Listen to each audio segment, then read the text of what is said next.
What if the way that you start your morning was quietly shaping how you experience your entire life? For years, my mornings were about getting things done, getting up, getting dressed, doing the dishes, preparing for the day, looking at what else I had to do. But I wasn't ever really checking in with me. It wasn't really about how I felt. It was more about getting my to-do list done. After 50, I started doing things differently. I didn't discover the perfect morning routine and I didn't suddenly become really disciplined or anything like that. In fact, it was probably the opposite. I started listening to myself more. I started asking questions like, what would make today feel good? What do I need today? And how could I make an ordinary morning actually feel beautiful? These 6 habits have genuinely changed my life. And today, I want to share them with you. Number one, I started to wake up with my natural rhythm. I used to get up with an alarm clock every morning and I'd wake up and push the snooze button several times usually and try and get myself out of bed. But now that I don't actually go to an actual job at a certain time, I still knew that it was important to wake up generally at the same time each day. So now I wake up with the sunlight coming through the window and that wakes me up naturally. I let the fresh air come in as well. And that has set the circadian rhythms back up in my body. And I'm starting to listen and follow those natural rhythms. And if I wake up before the sunrise, which I often do because I'm also going to bed a lot earlier, I'll get up excited to see the sunrise and I'll get up and actually look at it, make myself a cup of tea and have a look. There's something special at getting up at that hour in the morning, knowing that everyone else around you is probably still asleep and you're having this special time looking out at nature and enjoying the sunrise. And the funny thing is that as I started doing this, I started going to bed much earlier and I decided to do the same thing in reverse. So instead of having lights on at night, I would just have a small lamp with a soft light and wind down slowly, eat much earlier, which I think a lot of us do anyway as we're getting older, so that you're not still digesting food so much overnight. You don't have that big full feeling. And I was eating much earlier, sometimes about 5 o'clock or earlier, and going to bed earlier in the soft, darkened room that felt natural. Because our mornings start the night before. They start with how we prepare and the quality of our sleep. And I'm not saying you have to change your sleep schedule, just like that and start doing things different. I'm just saying to listen to yourself, your rhythms, and when you feel like getting up and when you feel like going to sleep and tuning into what's natural and the natural day and night cycles, as well as summer and winter. Obviously, the days are longer in winter and we tend to go to bed earlier than we do in summer, particularly if you live in an area with daylight savings, as I do. Number two, I move before I even get out of bed. I do a little bed yoga, I suppose you could call it that. I stretch, I wriggle, I move my legs from side to side and put them up in the air and just move around. It's not like a workout, it's more about getting the circulation going and feeling the sheets, feeling that I'm in my body, feeling how nice it feels just to be in the bed, and just moving around, just getting things going. Because as we get older, it does start to sometimes ache a little bit in the morning. We're a little bit stiffer to get going. And this sort of routine of moving it's more of a luxurious sort of way. It's more of I feel good, I feel alive, I'm here kind of way. And then sometimes before I get in the shower, I'll do kind of the same thing, but I'll put some music on just to, get me going, have a little dance, a little wriggle around, do some bending and stretching. And again, it's not really a workout. It's sort of a combination of things I do. There's a bit of like Tai Chi stuff in there just to get, I suppose it's getting your fascia, blood flow going to your fascia and getting, a bit of a vibe going so that you start to feel good. It sets you up for the whole day. You start to really feel good, especially if there's songs that you really like and you can sing along to as well. I think that that's very important as we get older is to focus on how we're feeling alive, that we're in our bodies, that we can feel good still, because we tend to sometimes focus on the wrinkles or the aches and pains, things that are going wrong, the bits that are sagging, all that stuff, and that can get you down. Who wants to start the day like that? Not me. So now I focus on can I feel good? What can I do to feel good in my body and you know wriggle it around a bit? Instead of asking how do I look, I'm asking how do I feel and how do I want to feel. It's a very different question and a very different way to start your day. Number three, I ask myself how I'm feeling. I check in with myself. Then I ask, what do I need today? What do I need? Do I need rest? Do I need a quiet day just to do nothing? Do I need to be homey and bake some bread or some cookies or something and, just spend the time doing things around the house that make me happy? Or do I need connection with some friends and some family around? Do I need purpose? Do I want to work on something that makes me feel good about, what I'm doing here? Do I need um, to push myself a little? Maybe I need a little bit of a push to get out of my comfort zone today, and I'm noticing that.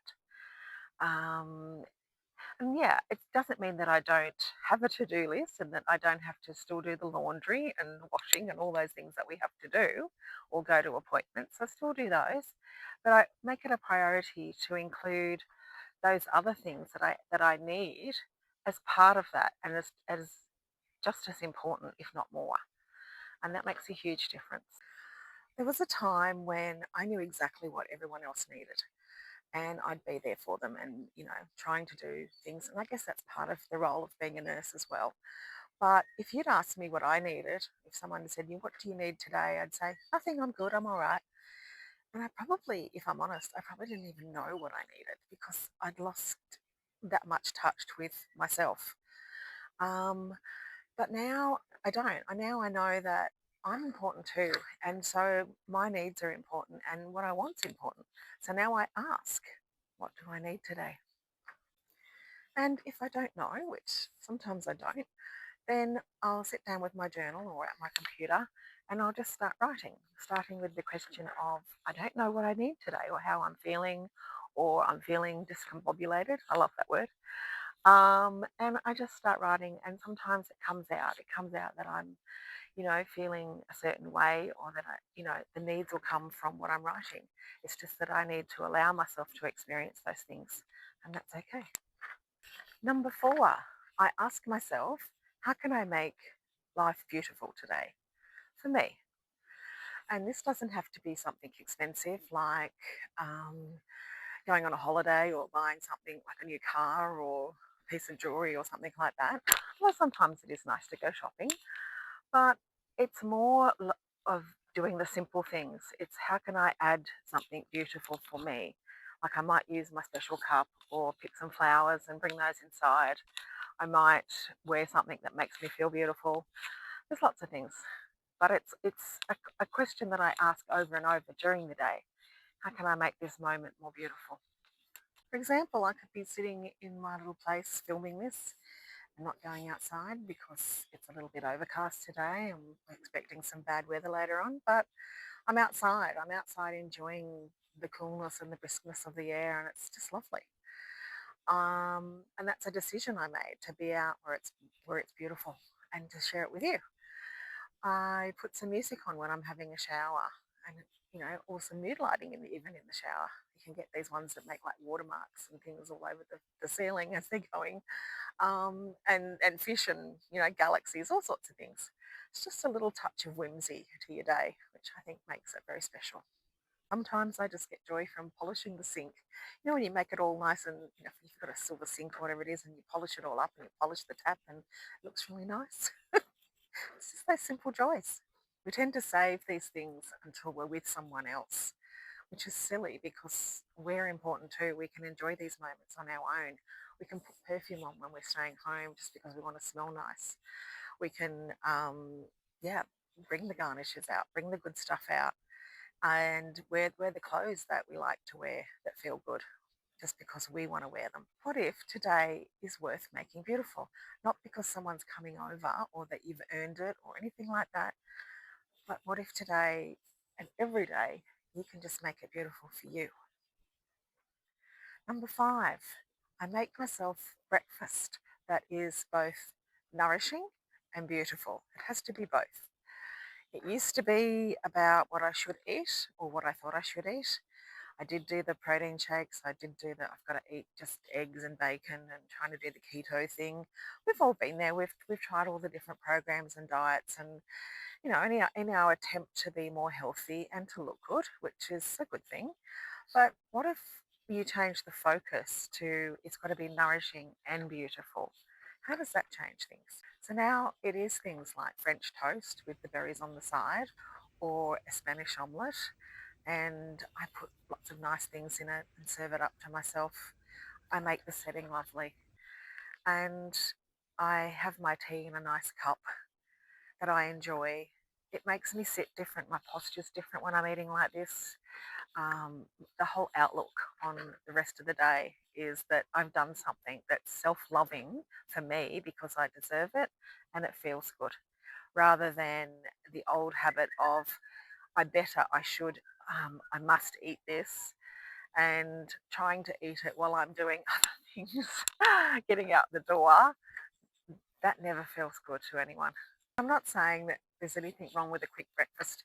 If you're heading off somewhere, like I've been invited out for something, for a lunch maybe, and I am rushing to get out the door, then I'll pick up something that is quick but also feels nice. So one of my favourites is just a piece of toast with a bit of honey and I'll sprinkle some walnuts on the top.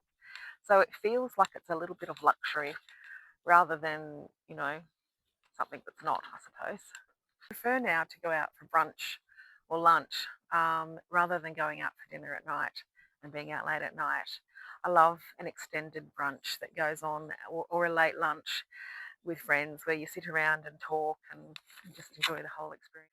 And number six, I finally started dressing for me, to dress to feel beautiful. Even if I'm staying home, even if I'm not wearing a bra, even if no one's going to see me, I dress for me and how I want to feel beautiful. I now choose things that have a little bit of shape, a little bit of comfort to them, and that flatter. And I'm not hiding anymore. It's so easy to fall into the trap of I'm home again today. It's only me here. It doesn't really matter what I wear or what I do. It becomes very depressing after a while to sit in your old clothes that you're wearing all the time. For me, it used to be black. I put on black worn out clothes, and yes, they were comfy. Um, Saving my good clothes for when I would go out. Who was I saving them for? Who was I impressing? It's no. Now I do it for me, to feel good for me. I'm not talking about dressing up every day. I'm talking about dressing to how you want to feel for the day and what you're going to do. So if I'm being creative, I'll put my painting clothes on, but they're fun painting clothes. I have a lot of clothes with a bit of paint on them because I'm an artist, but they're not my old black leggings that I used to wear. It's a pair of jeans that have got a bit of paint on them. A pair of jeans I actually like. And I'll wear those with a more colourful shirt or a denim shirt or something. And I feel good in that. I feel fun in those clothes. Or if I'm going shopping, I might put something on, a bit nicer and feel good in that. If I want to feel a little bit sexy, I'll wear something a little bit, that's got a bit more shape to it. I'm not dressing to impress anyone, to feel younger or to, I don't know, fit into a uniform that I, should wear at my age. It's just about me feeling beautiful in myself and feeling good. When I look at these six habits, they are not about having the perfect morning routine. They're more about changing the focus about how I'm looking at myself and my life. They're about asking, what do I need to have a beautiful life and to feel good? And that changes everything. So I'll leave you with this. Go and ask yourself what you can do today or in your morning routine that would make you feel more beautiful, more alive, and like you matter so that you can start your day in a way that's beautiful. Just a simple change. Keep creating that beautiful life, and I'll see you next time.